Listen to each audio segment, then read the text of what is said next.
Have you ever found yourself chasing after happiness only to feel emptier than before?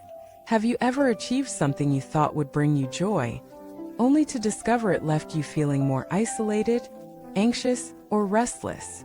Welcome back to our channel, where we look deeper into life's most compelling questions, not to find quick fixes, but to uncover timeless truths.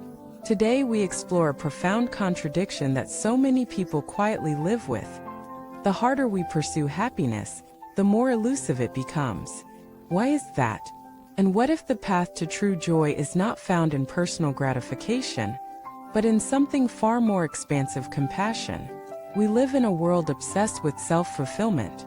We're told to follow our bliss, chase our dreams, prioritize self-care, and cut out anything or anyone that doesn't serve our happiness.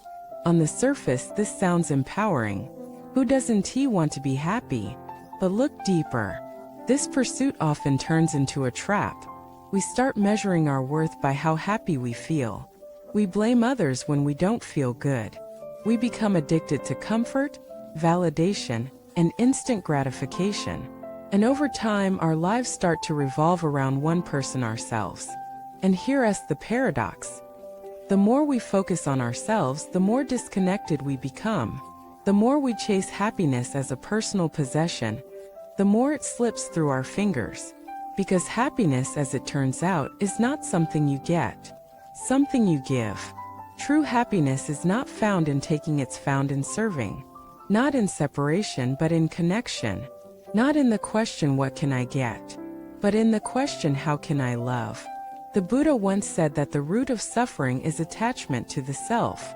Not just attachment to objects, people, or status, but attachment to this illusion of a separate, isolated self that must be protected, inflated, and constantly satisfied. But the self is a story. It's a collection of memories, fears, labels, and projections. And when we build our happiness around it, we build on sand. Eventually, the tide comes in.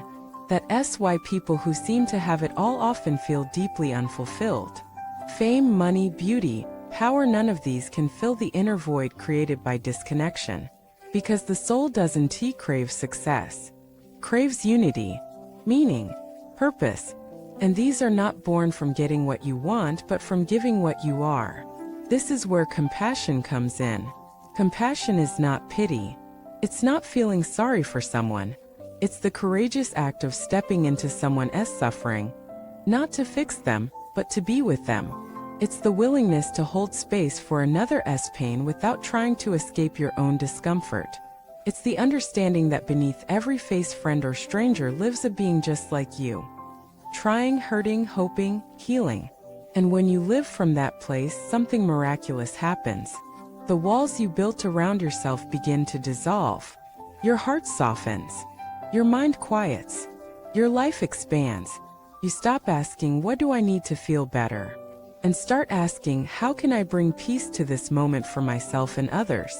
This shift from self-centeredness to compassion-centered living is the key to enduring joy. Because when your life becomes a blessing to others, you no longer need to chase happiness. It finds you. Imagine two people. The first spends their days trying to feel good. They avoid discomfort. They say no to anything that challenges them. They curate their life like a highlight reel, always chasing, always consuming, always protecting. The second lives to serve. They show up for others. They listen without judging. They forgive without holding grudges. They find meaning in being a source of light, even on their darkest days.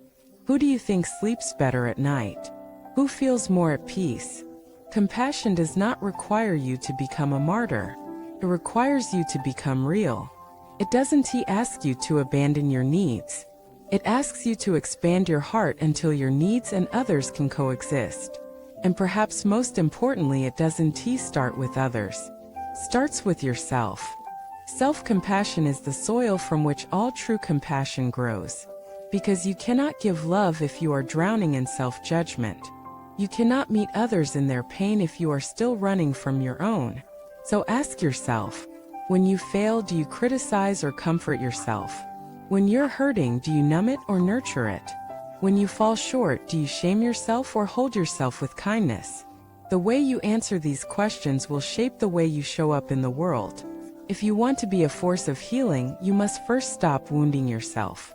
And as you do, you'll notice something incredible. Your compassion will start to overflow.